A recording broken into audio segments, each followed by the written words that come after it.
Nigeria, do we have factory clusters? Is there a zone where we have up to like 20 or 50 garment factories together, where we have shared infrastructure, shared systems, shared trainings, among others? So stay with me. As we know, in Nigeria today, production is majorly scattered. So we have some garment factories in Lekki, on the mainland, in Aba, Ibadan. Everywhere is just everywhere.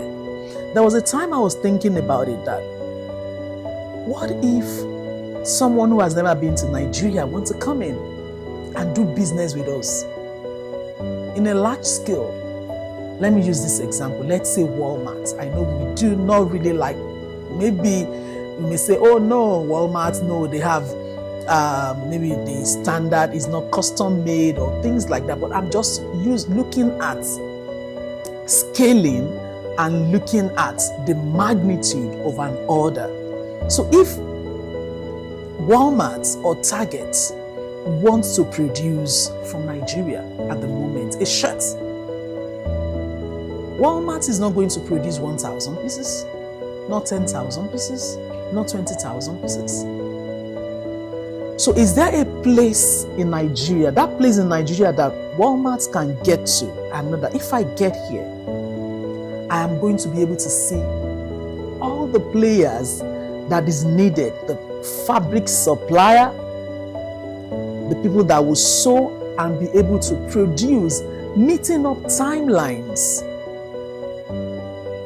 Think about it. Is there a place like that in Nigeria? I know so many things are popping in your mind right now. You're thinking about, oh, maybe Aba, maybe this place, maybe that. Yeah, there is a similitude of it, but there's no structure around it. And if there is no structure around it, the probability of scaling is extremely low. So at the moment, factories are spread across different streets, states, local governments, and different states. Each one is generating its power, sourcing its materials, fighting costs alone, and each one is working extremely hard. However, if we look at China, using China as an example, I don't even want to go too far. We're going to be looking at Mauritius, we're going to be looking at Kenya, and we're going to be looking, at Mauritius, Kenya, and Ghana. They've been able to decode what cluster systems looks like. And now it's easier for international communities to actually partner with them when it comes to manufacturing. An example of a similitude, of clusters that we have, I'm going to be looking at Aba, I'm going to be looking at Lagos, and of course, Kano. So let's take Aba for example. Aba shows us skill, ingenuity, and speed. So at least if you think about where you need to get things done quickly, where you can find a little bit of, group of people, when it comes to production development, Aba is the place to go. But despite all that, factories are still very scattered. Power is unstable. It is individually sourced for. Finishing and export systems are extremely weak. There is no talent problem over there. It is only a cluster problem. The same way when you look into Lagos, we have demand in Lagos. The port is close to us. You have, amazing creatives, designers, logistics company, different things, we have the brands and the buyers. And when anyone is coming from outside the country, Lagos seems like the first point of call. However, there's no cluster yet. Then the final place we'll be looking at also is Kano. Kano has the history when it comes to, turning the fiber into yarns. I have a very soft spot for Kano because when you look at the beginning of fashion, it actually stemmed from there. that is the farmers where you actually plant and harvest the cotton, and they even made progress by developing the fiber into yarns. However, the links are broken already.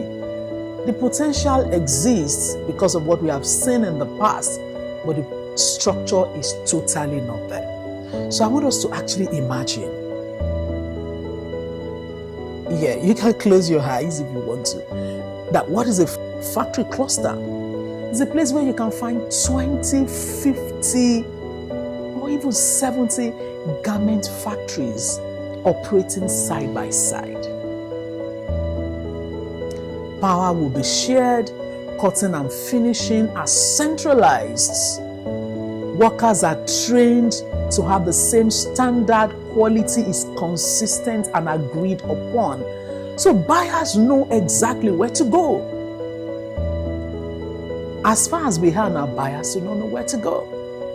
And so many garment factories or players in the industry are losing, because if someone comes to me and say, I want to produce 20,000 pieces of these and I need it in few weeks, I can't deliver, and another individual cannot deliver. So by a factory cluster, because the quality control standard is the same, because the training is the same, because the agreement is the same, it's easier. No matter the order that is coming, we can actually meet the order. Now let's not even look at the order, the request or the order coming from other countries. Let's even look at meeting the needs of Nigerians. As Nigerians, as much as we are very fashion forward, fashion oriented, we cannot even meet the needs, or we are yet to meet the need of Nigeria. Now we have the need of Africa open to us. Then we have the need of the world open to us. So just like I mentioned, Nigeria actually lacked this organization and this structure. And until we fix that, we will not be able to fully achieve what it is to be a leading fashion economy. Until we fix that, we will keep talking about scaling and without fully achieving it. Clusters are the foundation of becoming a successful or a leading fashion economy, or simply put, apparel manufacturing nation. So if this conversation resonates with you, or if this topic resonates with you, stay with me on this channel, because over the next couple of weeks, we're going to be peeling up the layers, the different layers of the fashion industry, and we're going to be looking at the systems, the fashion systems, the platforms on which fashion actually rests upon. So it's going to be an interesting journey. My name is Omolade Oshinobi, and this is the fashion system.